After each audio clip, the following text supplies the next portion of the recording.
Olá a todos, sejam bem-vindos ao De Olho no Mercado. Hoje é 7 de dezembro de 2021 e nós tivemos aí o pregão de terça-feira.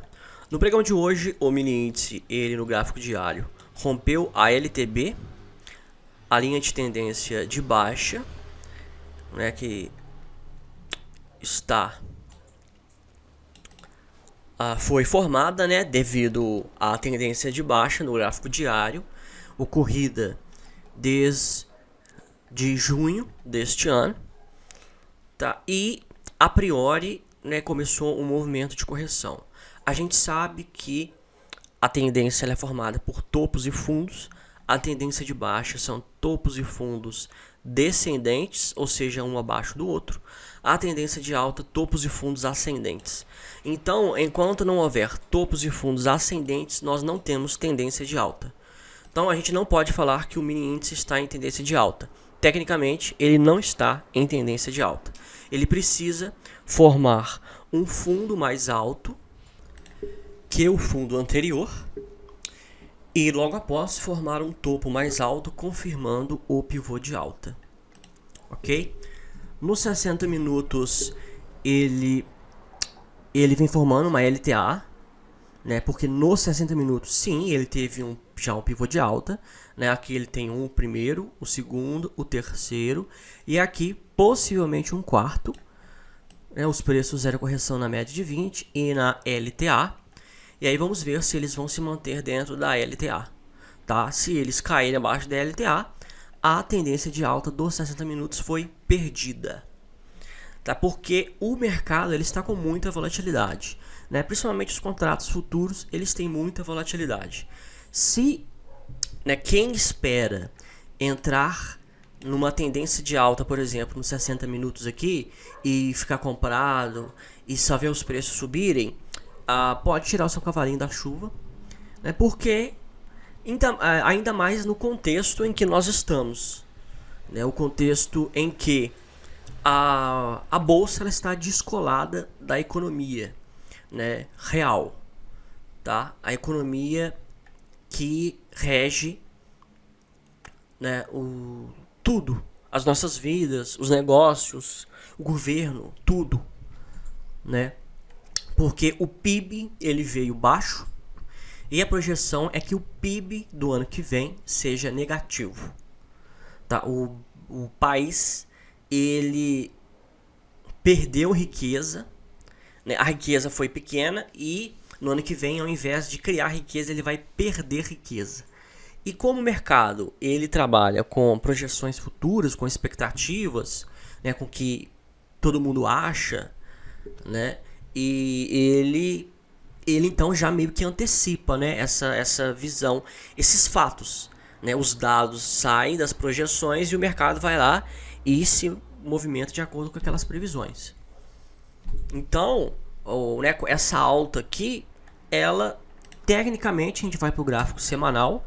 A gente vê aqui no semanal, né, nós temos a baita LTB, uma linha de tendência de baixa, e ele está a priori fazendo um movimento de correção, tá? Enquanto os preços não romperem acima da média de 20 períodos, essa média amarela aqui, média móvel aritmética, nós não podemos falar em reversão de tendência.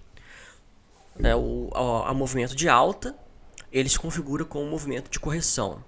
Esse movimento de correção é um movimento em que forma um topo, né? Se esse topo for formado até a média de 20, ele será um topo mais baixo que o topo anterior, fazendo com que a tendência de baixa continue, né? Ela não será revertida. Ela só será revertida se um novo topo formado for acima do topo anterior e um novo fundo formado for acima do fundo anterior, né? Por enquanto, está em processo aí, a priori, de correção.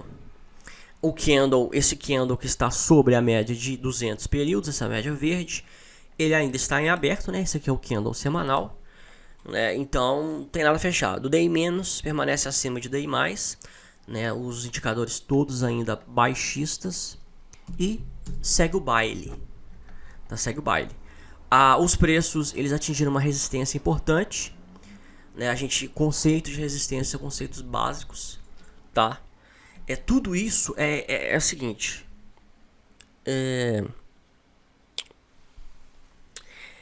tudo isso que eu estou falando, eu falo todo santo dia, né? E parece que, sim, são coisas corriqueiras. Para vocês terem uma ideia, tudo isso que eu estou te explicando, LTB, LTA, resistência, médias móveis, topos e fundos, tudo isso cai na prova do CNPI-T para analista técnico de investimentos. Esses conteúdos, eles estão na prova, tá? Eu sei disso porque eu estou estudando para a prova, né? E eu, inclusive, acabei de estudar, pela graça e misericórdia de Deus, eu consegui estudar todo o conteúdo técnico. Então agora, pela graça e misericórdia de Deus, eu sei todo o conteúdo que cai na prova, né? E aí, eu tava lendo e aí eu cheguei à conclusão, eu falei, né, a gente fica nesse negócio assim de topos e fundos e tal, aí, sabe, assim, essas expressões técnicas, e a gente fica assim, nossa, né, a gente se acostuma com elas, só que isso é análise técnica, tá? Isso é tão análise técnica que é o conteúdo que você precisa saber, né? Quando eu fui pegar o livro para poder estudar para a prova de analista técnico, a maioria, né, 80% eu já sabia. Eu só via a descrição técnica, né, no livro, tá? Então, assim, esses conceitos, eles fazem parte, né, isso tudo que eu estou explicando é análise técnica de investimentos, tá? E aí, fazendo um paralelo com a análise fundamentalista, você não vê nenhum analista fundamentalista pegando lá o balanço lá de alguma empresa e descrevendo e explicando, gente, esse é o índice tal, esse é o índice de endividamento, esse é investimento em P&D, em pesquisa e desenvolvimento, tal. Então você não vê. Então, assim, uma análise, todos os vídeos que eu faço aqui, esse vídeo que agora é uma aula de análise técnica, tá? Todo santo dia eu ensino análise técnica. Porque eu poderia virar e falar, olha, não rompeu a LTB, ela não foi feito o pivô de alta e tal. Falar assim em termos gerais, né, em termos superficiais. Mas só que então são conceitos importantes, tá? São conceitos importantes. Então, por exemplo, aqui, ó, nós temos uma resistência em 109.363. Por que uma resistência? Porque já foi um topo formado anteriormente, tá? Onde os preços não conseguiram subir.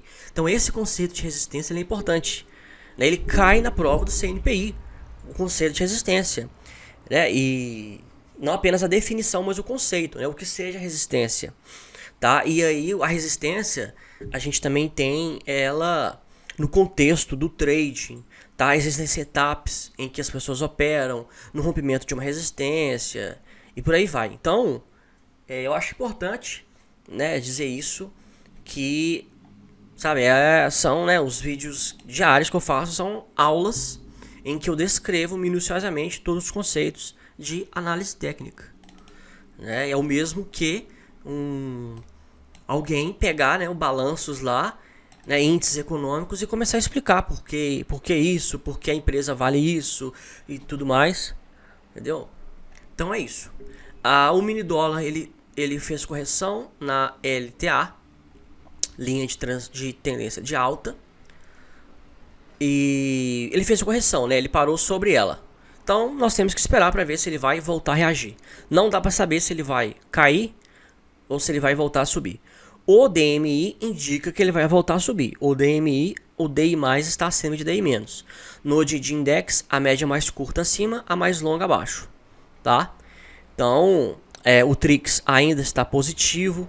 Então, assim, estão mostrando tendência de alta. O estocástico, né, está ainda na região de sobrevenda, tá? Então,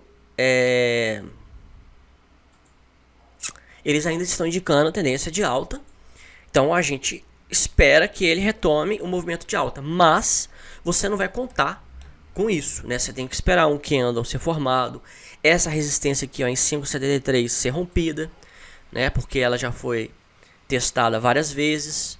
Então, esse é o diagnóstico. Nós tivemos aqui, ó, um candle de força no dia 1º de dezembro, né? Então, enquanto os preços permanecerem aqui, ó, né, as forças altistas ainda estão prevalecendo, né? Ele não pode romper abaixo da média de 20 períodos. Tá? O mini dólar tem muita volatilidade, o Banco Central entra vendido, né, tentando jogar o dólar para baixo, queimando aí as reservas, né, do governo e por aí vai. É engraçado, né, que o Brasil antes era o câmbio fixo. Eu estava até lendo sobre isso. Esse também é um assunto que cai também na prova do CNPI, mas é na prova de conteúdo brasileiro, que é a mesma prova que se faz tanto para analista técnico quanto para analista fundamentalista. Né, a prova que tem, né, sobre o sistema financeiro nacional, enfim, os conceitos sobre o que é o mercado de derivativos, etc. E lá fala, né, sobre política cambial. Você tem que saber, né, o que é política cambial, política monetária, etc. E eles falaram, né, que antes era o câmbio fixo, não tinha essa oscilação do dólar. E só que para manter esse câmbio fixo, o governo ele queimava dinheiro, queimava as reservas internacionais. Aí deixou o câmbio flutuante para o mercado decidir quanto que vai ser o valor do dólar. Só que a ironia é que o governo continua a gastar as reservas para tentar jogar os preços do dólar para baixo. Né? Então aquela intervenção no dólar que o governo fazia para manter o dólar no mesmo preço, ele continua fazendo, sendo que agora o dólar é flutuante. Né? Então assim, ele não aderiu totalmente à política de moeda flutuante. O dólar flutuante não adotou. Se ele intervém para tentar derrubar o preço do dólar, ele é intervencionista. Tá? Então assim, uma grande ironia. Né? Porque se o Banco Central não intervesse, fizesse intervenções, talvez, possivelmente, o dólar já estaria acima de R$6. Tá? E aí aquela, né? A economia, ela é lotada de teorias, né? Lotada. A gente acha que a economia ela está mais para as ciências sociais do que para a ciência exata. Ela tem a ciência exata como instrumental, a matemática como instrumental, mas é uma ciência social. Isso quer dizer que são teorias. Alguns economistas acham que tem que intervir, outros acham que não tem. Né? Tem que o mercado tem que definir tudo, são os liberais, os conservadores, não sei o quê. E no final ninguém sabe de nada. Né? Por exemplo, o grande John Maynard Keynes, né? O grande John Maynard Keynes, aí, ó, um dos maiores economistas do século XXI, que no acordo de Bretton Woods representou a Inglaterra, e ele que argumentou sobre a questão do acordo de Bretton Woods, né, de ser atrelado ao ouro, o dólar ter paridade com o ouro, né, ele que foi o grande cabeça lá e tal, e ele já era famoso na época. Ele acha que o governo tem que gastar, né, e o governo que tem que dar assistência para todos, para o mercado. Então, essa questão, por exemplo, de dívida, de endividamento, os keynesianos, né, como por exemplo essa alta aí, ó, da dívida brasileira, né, que tem a questão dos precatórios que não foi definido, o orçamento do ano que vem não foi definido, talvez amanhã vai ter uma reunião que vai ser definido, mas os precatórios têm que passar. Aí teve a questão do orçamento secreto, que é o dinheiro que deu para deputados, eu não sei se senadores também envolvem isso, e aí foi para o STF, e agora a ministra Rosa Weber, né, ela suspendeu o pagamento, pediu para ter transparência, para dizerem quem foi o deputado que recebeu o dinheiro. Aí ela teve uma reunião lá com o Luiz Fux e com o presidente, seja lá quem for, da República, e voltou atrás, liberou. Né? Então assim, né, honestidade nesse país está muito longe, muito longe mesmo. Porque, né, a discussão era essa. Tá, o governo vai liberar emendas. Tá, o governo, a presidência da República estão comprando deputados e senadores para votar a favor deles. Beleza. Os outros governos fizeram isso. O Lula e a Dilma fizeram isso. Então, o que falaram agora? Pelo menos fale quem vocês estão comprando. Seja transparente. Não querem que seja transparente. Estão comprando, estão fazendo a mesma coisa que antes, sendo que, né, os que estão no poder hoje criticaram e ganharam a eleição por conta dessa crítica, tá? Mas estão cometendo o mesmo erro, né? E aí esse também foi um impasse também, que tá a questão do orçamento do ano que vem, porque as emendas também parlamentares, elas têm que entrar no orçamento, e aí fica naquela, vai liberar quanto? 9 bilhões, 16 bilhões? Aí, né? Vai liberar então? Os deputados vão poder receber o dinheiro? E aí tem que entrar no orçamento, porque vai tirar de onde? Vai tirar do nosso bolso, que a gente paga os impostos, tá? Então tá nesse impasse aí, o orçamento do ano que vem. E é isso, né? Eu nem sei porque eu tava falando isso, mas é isso, é uma bagunça. Uma bagunça. E aí o pessoal comprando bolsa, né? Comprando bolsa. A expectativa, né? Aí lembrei. E aí, beleza, o governo tá endividando. Os keynesianos, eles acham isso muito bom. Então, assim, os gestores, se tem algum gestor aí que é keynesiano, algum economista keynesiano aí de um fundo de investimento e tal, eles estão incentivando, compra, porque o governo ele está endividando. E isso é bom. Isso é bom. Sendo que já houve dados mostrando que isso é ruim. Como assim dados? A Grécia quebrou, a Argentina já quebrou, o México já quebrou. Então assim, se o governo ele se endivida a ponto de não conseguir se sustentar, ele quebra. E com isso a economia toda quebra também. Então assim, não tem muita lógica. Mas, né, as ciências sociais é isso. Né, elas são assim, não tem que ter lógica. Tem que ser o que o pessoal acha. Mas beleza, o Cash 3 foi um dos papéis, o papel que mais subiu, 13,58%. Só que parou na média de 20 períodos. Tá? Parou numa resistência que é importante. E ainda não reverteu. Tá? Não houve reversão. E no gráfico semanal nós temos aí, ó, baita tendência de baixa. Né? Os preços ainda podem subir acima da média de 8. Tem a média de 20 ainda para subir. Então a tendência ela permanece de baixa. Tá? FRER3, um grande candle, rompeu, tem que esperar o pivô. BID 11, correção, não rompeu a média de 20 períodos.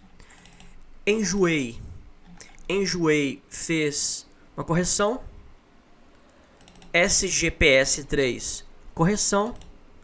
E VL3, correção, mas é uma correção de alta. Mas aí vamos ver se ele vai segurar e voltar a subir. Aí ele vai confirmar o pivô. Ele vai confirmar o pivô de alta, né? Rompendo aqui o 9,25, tá? Valide ou não. Aí nós temos que esperar essa definição, tá? Então é isso. Por hoje é só isso tudo. Né? Os mercados aí estão em queda. Né? O índice Small Caps em queda. O índice Ibovespa tentando se segurar aí na retração aí, ó, de 31,61,8, né? Porque essa perna, o alvo de Fibonacci ainda está em 92,921. Enquanto não há reversão, enquanto não há um pivô de alta confirmado, a gente permanece com o alvo de Fibonacci, tá? A projeção de Fibonacci. Eu não mudo. Não é porque subiu, rompeu a média de 20 que eu vou mudar a projeção. Não, a projeção permanece a mesma até ter reversão. De bobeira, eu ainda permaneço com essa projeção aqui, né, até ter uma reversão no gráfico semanal. Né, porque a gente pode ver que, olha só, a retração de 50% dessa projeção, ela se encontra exatamente sobre a média de 20 do gráfico semanal do Ibovespa. Né, e isso não é uma mera coincidência, é um fator técnico.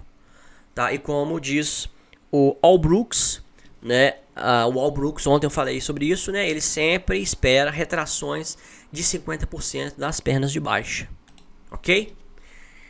Então por hoje é só, qualquer dúvida estou à disposição. Um abraço a todos e se Deus quiser, até amanhã.